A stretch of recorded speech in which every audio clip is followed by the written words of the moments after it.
জমকালো আয়োজনে রাজকীয়ভাবে বিয়ে হলো বাবা মা থাকতেও এতিম সেই উর্মি। গায়ে হলুদ থেকে শুরু করে জমকালো আয়োজনের সবই ছিল বিয়ের অনুষ্ঠানে। পিতামাতা থাকা সত্ত্বেও এতিম উর্মির বিয়ের আয়োজনে ছিল বরযাত্রীদের গেট ও আসন গ্রহণ সহ সব রকমারি খাবারের পসরা। পার্লার থেকে বধূ সাজানো সহ সব আনুষ্ঠানিকতাও ছিল।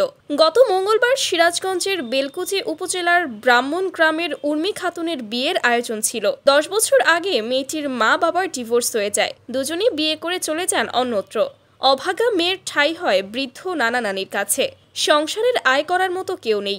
এদিকে নাতনির বিয়েও ঠিক হয়েছে। বিয়ের টাকার ব্যবস্থা করতে না পেরে নানান চিন্তায় দিশেহারা হতভাগা পরিবারটি। পরে স্বেচ্ছাসেবী মামুন বিশ্বাসের মাধ্যমে সংগৃহীত অর্থ সহায়তায় জমকালো আয়োজনে উর্মির বিয়ে হয় পাশের গ্রামের তাঁত শ্রমিক জামিল হোসেনের সঙ্গে। জানা যায় ফেসবুক পোস্টের মাধ্যমে মোট 1,07,000 টাকা সংগ্রহ হয় বিয়ের জন্য। এ অর্থ দিয়ে আয়োজন করা হয় একটি পূর্ণাঙ্গ ও সম্মানজনক বিয়ে। উর্মি খাতুনকে জাঁকজমকভাবে সাজানোর জন্য পার্লার থেকে মেকআপ আর্টিস্ট আনা হয়। কেনা হয় বিয়ের শাড়ি, হলুদের কাপড়, জুতা, কসমেটিক্স সহ প্রয়োজনীয় সকল জিনিসপত্র। দেওয়া হয় একটি সুকেস, আলমারি, লেপ, কম্বল সহ একটি নতুন সংসার শুরু করার যাবতীয় জিনিস।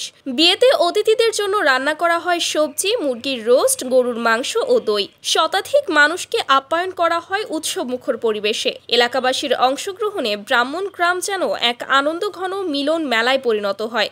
বিয়ের অনুষ্ঠানে এলাকাবাসী সহ অসহায় মানুষরাই ছিল বরযাত্রী। ভিন্ন রকম এই বিয়ের অনুষ্ঠান ঘিরে ছিল উৎসবের আমেজ। গ্রামের নারী পুরুষ সহ নানা বয়সী মানুষ দেখতে এসেছিলেন অসহায় এই মেয়েকে। কারণ অসহায় উর্মিকে সাজানো হয়েছে পার্লার থেকে।